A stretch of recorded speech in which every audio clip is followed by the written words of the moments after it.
बीच में हमारे दिल्ली प्रदेश के पूर्व मंत्री और पूर्व अभी वर्तमान विधायक आपके साथ में है, आपके बीच में है। मैं आमंत्रित करूंगा विधायक जी से। मैं ज्यादा कुछ नहीं कह सकता क्योंकि ये तो बहुत बड़े क्रांतिकारी रहे हैं, समय इनके हिसाब से आधारित होगा, लेकिन मैं निवेदन करूंगा कि हमारा थोड़ा ध्यान रखें। बस शुक्रिया आपको। जय जय जय जय जय भीम, जय भीम, जय भीम, जय जय जय जय जय भीम, जय भीम, जय भीम, जय जय जय जय जय भीम, जय भीम, जय भीम। अमर रहे, अमर रहे, बाबा साहब अमर रहे, अमर रहे, अमर रहे।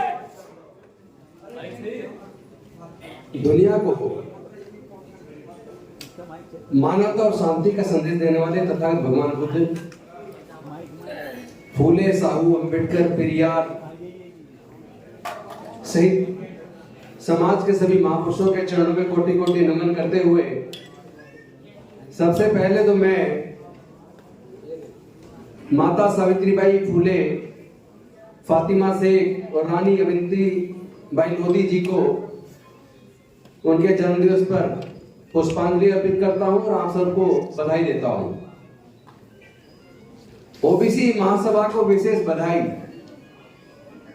और जो भी मेरे संचालक साथी निवेदन कर रहे थे पटेल जी से कि यहाँ गुर्जर समाज मजबूत है, उसको आप हमारे साथ जोड़िए, वही टांग खींचते हैं, इसमें बिल्कुल गलत नहीं कह रहे। और मुझे नहीं पता उनकी कंट्रोल कितना है, क्योंकि यहाँ गुर्जर, यादव और जाट, तीन दिल्ली की और वेस्टर्न यूपी के मजबूत जातियां तीनों मनवादी व्यवस्था को पूरी ताकत के साथ पहुंचने में लगी है।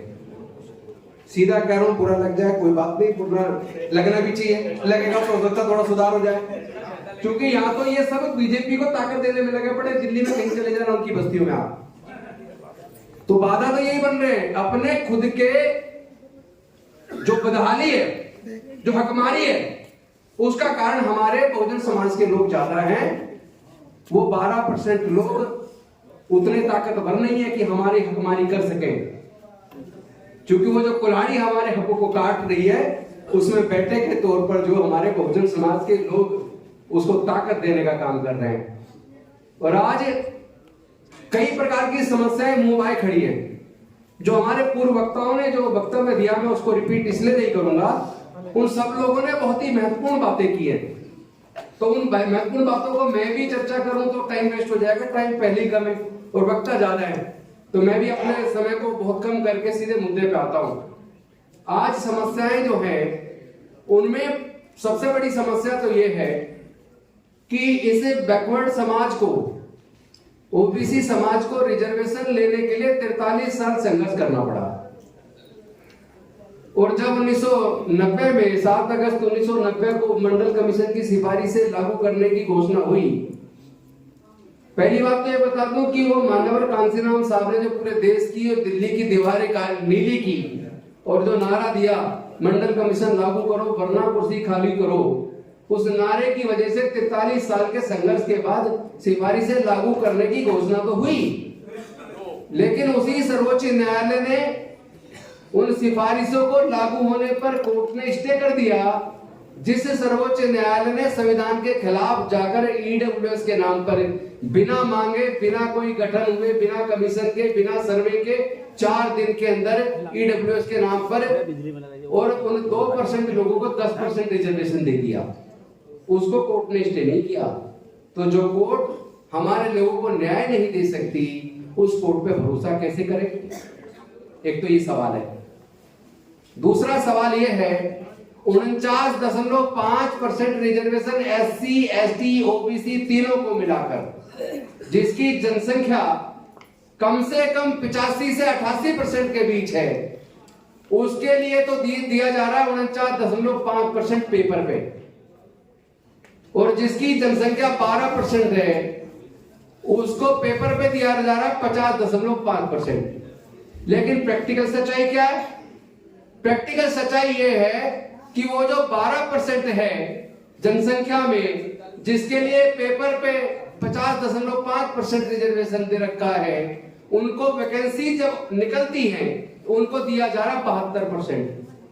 कोई भी जो वैकेंसी निकली उसका डाटा उठा के देख लीजिए तो समझ में आएगा 72% टोटल पोस्ट में से 72% तो जा रही है ओपन कैटेगरी और ईडब्ल्यूएस को। और जो एससी एसटी ओबीसी के लोग जिनकी जनसंख्या 85 से 88% है, उनको जब आप देखोगे पोस्ट वाइज कितनी पोस्ट किसको जा रही है, तो उनको जा रही है 28%। तो कितनी बड़ी हकमारी हो रही है और किसके रहते हो रही है? ऐसी कौन सी सरकार है जिसमें एससी एसटी ओबीसी के सांसद विधायक नहीं है, मंत्री नहीं है? क्या वो गूंगे बहरे हैं? क्या डॉक्टर बाबा साहब अम्बेडकर जी ने इसीलिए उनको रिजर्वेशन दिया था? क्या सबको इसीलिए वोट का अधिकार और चुनाव लड़ने का अधिकार दिया था कि आपके समाज की हकमारी हो और आप वहां गूंगे बहरे बनके गुलाम बन के बैठ जाओ? लड़ाई तो लड़नी पड़ेगी, हमें दुश्मन को पहचानना पड़ेगा कि हमारा दुश्मन हकीकत में है कौन।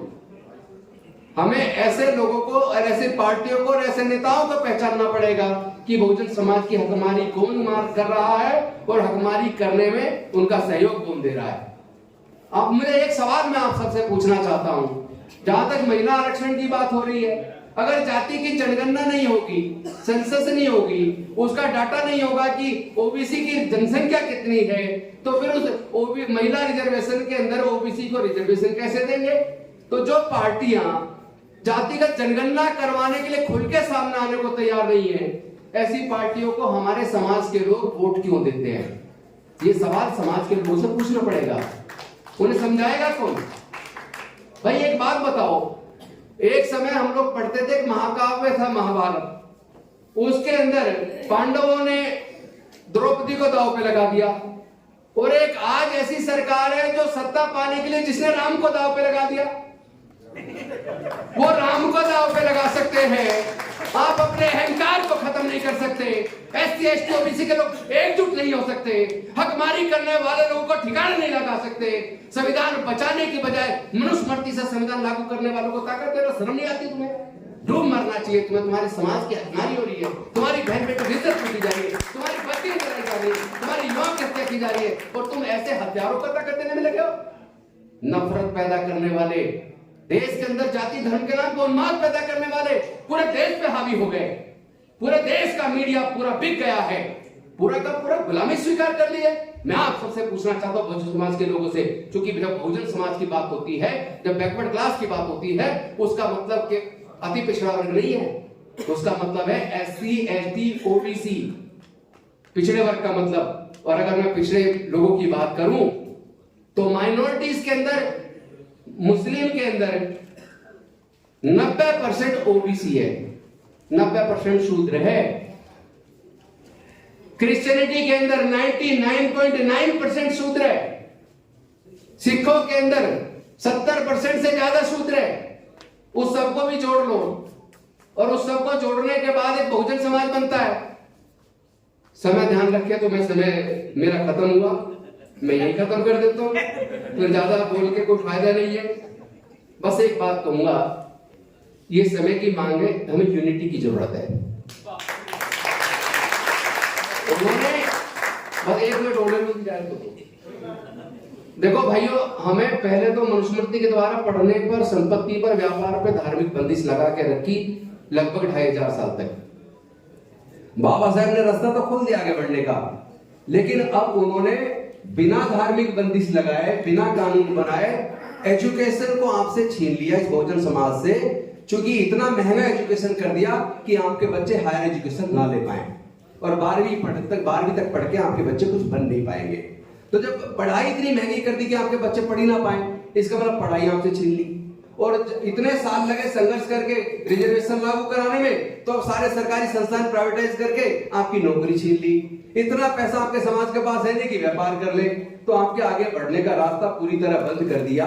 और अगर वो राम को सत्ता पाने के लिए दांव पर लगा सकते हैं, क्या आप अपने अहंकार को मार के एससी एसटी ओबीसी माइनॉरिटी के लोग क्या एकजुट नहीं हो सकते? क्या हमारे समाज के नेता अपने अहंकार को छोड़ के क्या एकजुट नहीं हो सकते?